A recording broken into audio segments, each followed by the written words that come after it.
If you or your family are trying to navigate the complex world of senior care, housing resources, and support systems here in the upstate, you're in the exact right place. Welcome back to my local spotlight series, where we connect you with the incredible people, resources, and experts serving our community right here in the upstate. Today, we are deep diving into the ultimate regional resource hub with Tim Womack, the Aging Services Director for the Appalachian Council of Governments. Whether you're looking at your own long term plans or trying to support aging parents right here in the Greenville area, Tim's office is the gold mine that you need to know about. I'm so glad you're here with us, Tim. Welcome to the conversation. Well, thank you so much for having me. Oh, it's a pleasure. Today, I am incredibly honored to be joined by a major regional resource, Tim Womack. Again, he is the Aging Services Director for the Appalachian Council of Governments. All right, let's just hop right into this. Okay, very good. Okay, so Tim, as the Aging Services Director for the Appalachian Council of Governments, you have a bird's eye view of senior needs across the entire upstate. What are the biggest challenges or trends you are seeing right now for our local seniors who want to age in place safely versus those who need to transition into care?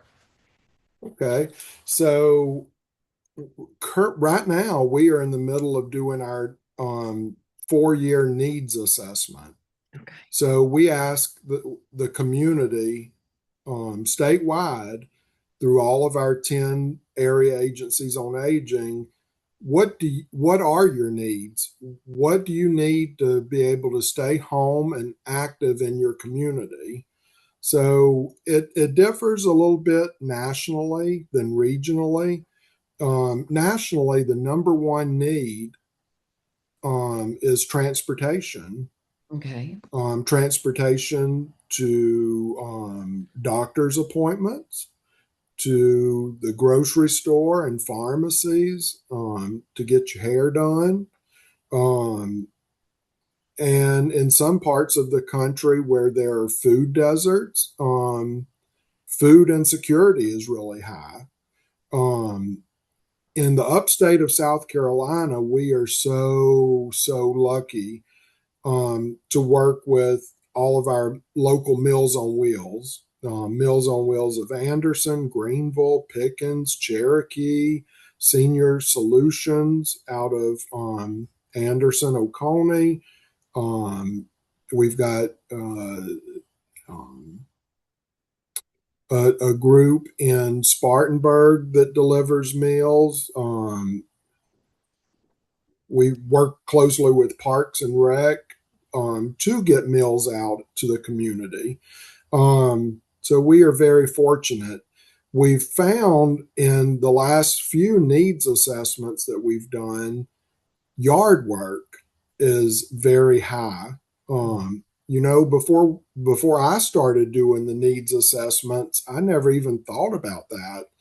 When my mom and dad were living, we would go mow their yard for them, no questions. But there's so many people that live alone. Their children, they may have moved here to retire, or they lived here all their lives and their kids have left. Um, they don't have anybody to do that. And it's 90 something degrees today. I don't want to ride down through neighborhoods seeing seniors pushing a lawnmower. Yeah. Minor home repair is a big need. People need ramps sometimes to get in and out of their home, or grab bars to get in and out of their tub and throughout their house. They may have soft floors or ceiling leaks. Um, of course, transportation is there. Our main goal with our transportation providers is to get seniors from their home to all of our many senior centers in the upstate. Oh, But we also put a lot of money um, toward helping them go to non-emergency medical appointments. So if they are on dialysis or chemo or just their 6-month checkup, we want to help those that don't have any other options to get around. Home care is a huge need, whether it be housekeeping or helping bathe someone. Um, our senior centers, a lot of people are lonely. They want to socialize. And so we are so fortunate in the upstate to have so many really good senior centers available to them. But one of the top needs this cycle, while doing the needs assessment, people are scared to death. How am I going to afford a long term care facility Mm, if I should need one? right. Because it is extremely expensive to go into a nursing home. Right now, nursing homes on average around 8,000 per month. Oh my Um, so it's expensive to get that 24/7 care. And you can maybe go to an assisted living and have a little less care for a little less expensive, but they're still expensive. So I hope that our legislators see that it's a whole lot cheaper to give money on the front end. Let us help seniors stay at home by providing all of these services for them. Wow. I didn't realize how deep the need runs. I thought of food, transportation, housing. I never thought about all of this. Mm-hmm. And it's true, very few people that I have run into have that long-term care policy. Yes. Mm. And now the policies that they put out today are a lot different from the policies written 20, 30 years ago. You have to read the small print. Some of them will only cover you for so many years. And Mm. once the years expire, then, our people are living longer these days. We've got many more people that are turning 100 these days than back when we were young. I think it's cool. Then I have to question it, right? Do I want Yes, them to be 100? yes, Okay, you ready for this one? I'm ready. Okay, so many families do not realize that your agency serves as our regional area agency on aging. If an adult child is stepping in to help their aging parents in Greenville or Spartanburg, you cover the whole thing, right? Okay. We And covered the whole upstate. the whole upstate. Okay. And they feel completely overwhelmed.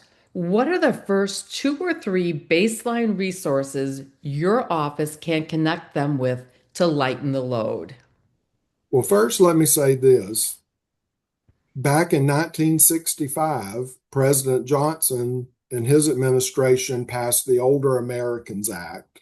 So that's where we get our funding. So everybody in the United States are covered by one of these offices. Everybody has access to an area agency on aging, no matter where you live. Like I said earlier, in South Carolina, we've got 10 offices. In our office here in Greenville, we cover Anderson, Oconee, Pickens, Greenville, Spartanburg, and Cherokee counties.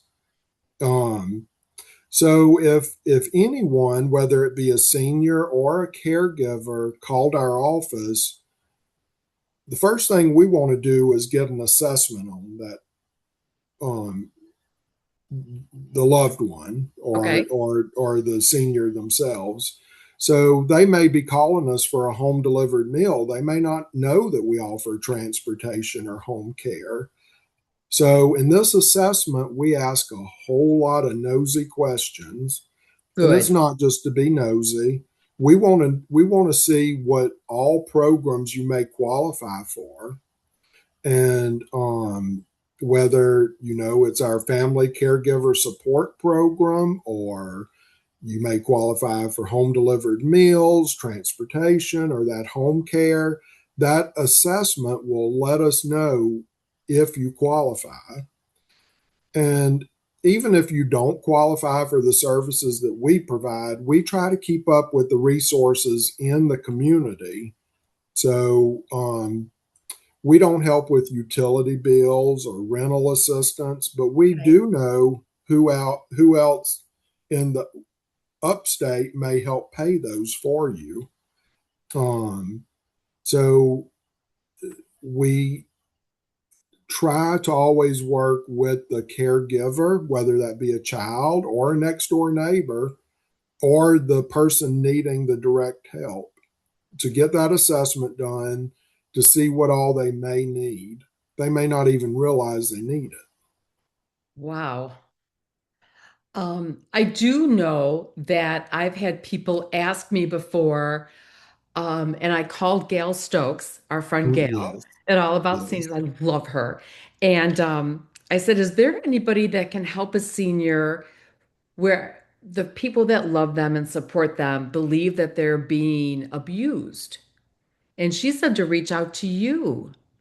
yes. So, well, we have the ombudsman that work in our office. So their loved one is in a facility, whether it be a nursing home, assisted living, a DDSN facility, mental health facility, we advocate on behalf of the residents. So Okay. if there's any type of abuse going on there, we are the first ones that normally they reach out to. And then we work closely with DHEC and or it's called DPH now, um, or the police departments. Oh, If something,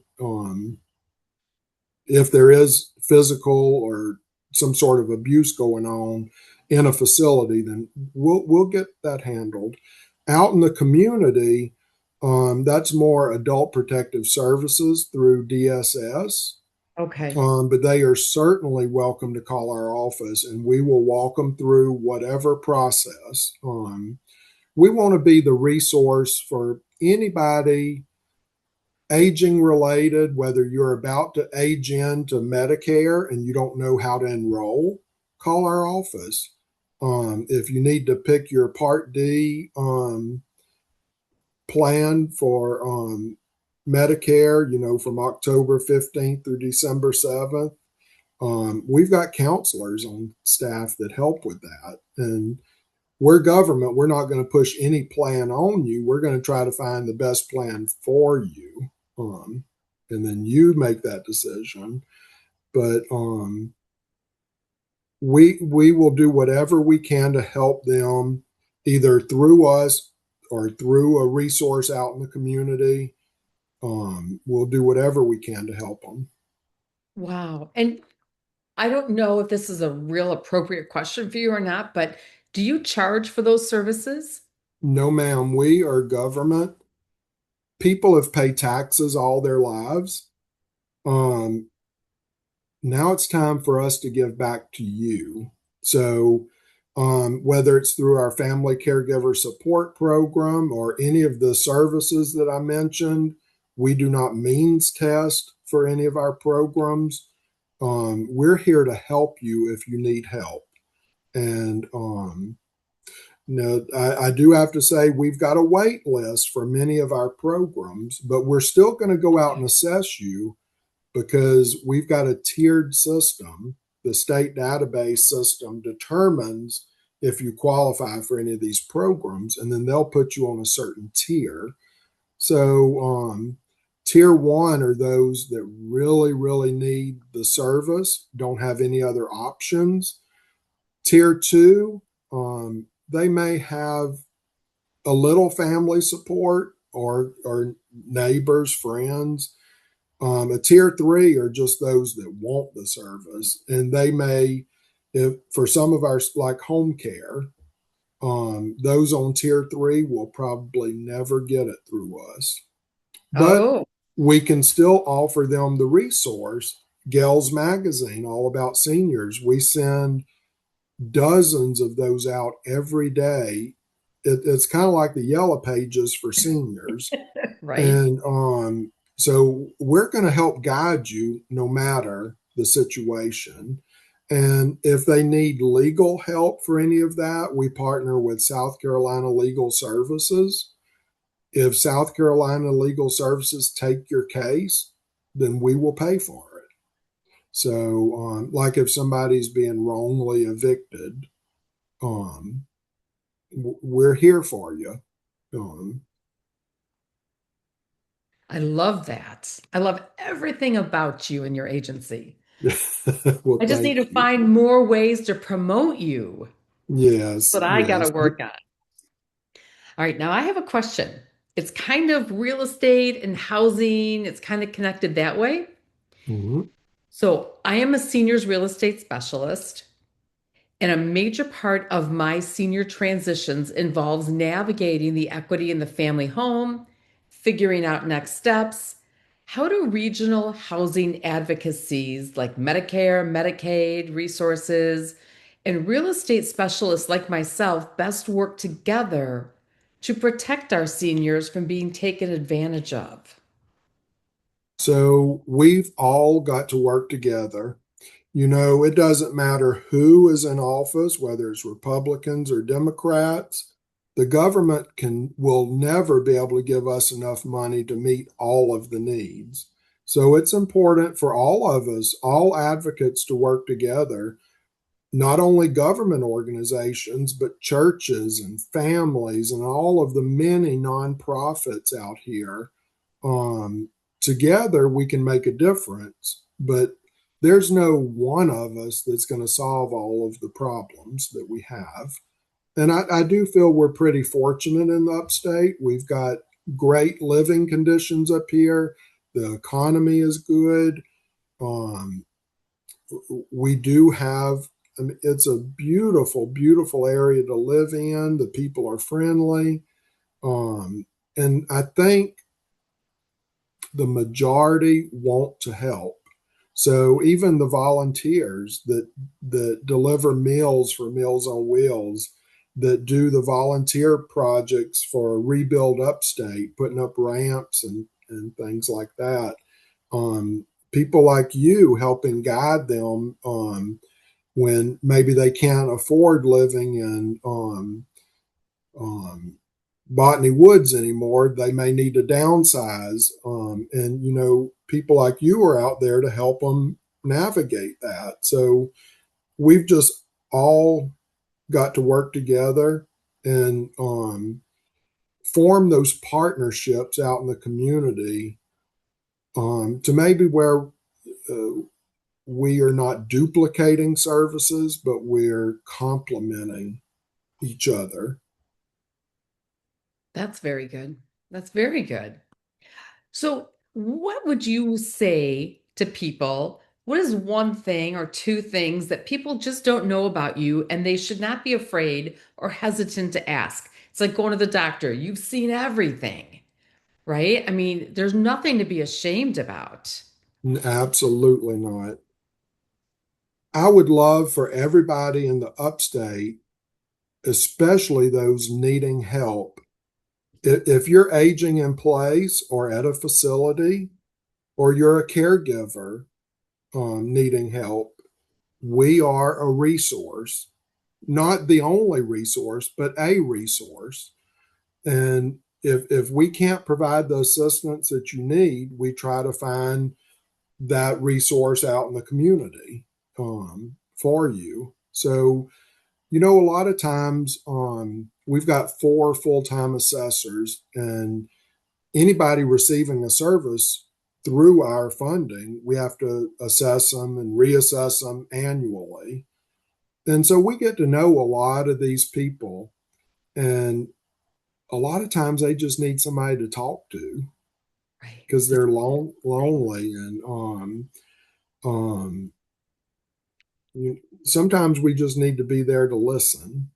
But hmm we're here to help guide, just like all of these other agencies out in the community. And like I said earlier, we work with all of our Meals on Wheels groups. Years ago, we received federal funding and state funding for home delivered meals. And of course, we already had all of our Meals on Wheels out in the community. And when I became director, I thought, why are we both doing this? Let's partner and work together to get as many meals out as we can, and that's what we've done.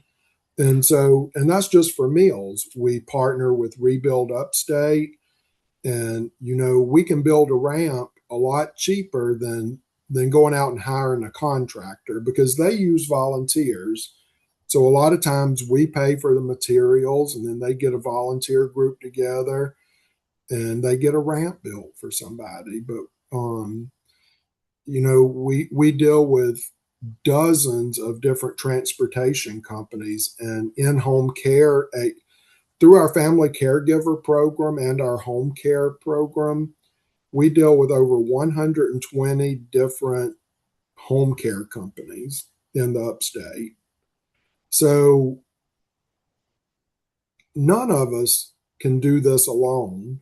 And we just want the community to know we're one of the many resources out here for you and across the country. It doesn't matter where you live. Call your area agency on aging. I never even thought about that. I'm like so stuck in our little upstate that didn't even dawn on me that there's like you guys are across the country. Yes. Wow. What an incredible resource. So, Tim, if somebody needs help, how do they get a hold of you? Who do they call? What's your website? Things like that. So our phone number, our main office is here in Greenville. I've got there are 26 of us that work in the aging program here at our office. Wow. Um, and then we partner with all of these different agencies out in the community. If they need help, advice, or somebody to listen to, our phone number is 864 242 9733. And our website is scacog.org. And that stands for South Carolina Appalachian Council of Governments. Wow. You have been incredible. Thank you so much for your time. I'm sure we could talk for another hour. Oh, I could talk all day about it. I love it. I love it. In fact, we should like do something, collaborate. We should do something together. Um, Absolutely. Tim, thank you. Thank you so much for your time and everything you do for our seniors. Well, thank you for putting this together. And I hope people see it that may need us or may need us later in life, because it's going to be here long after I'm gone. You and me both. You and me both, right? Oh, well, thank you. Thank you, dear.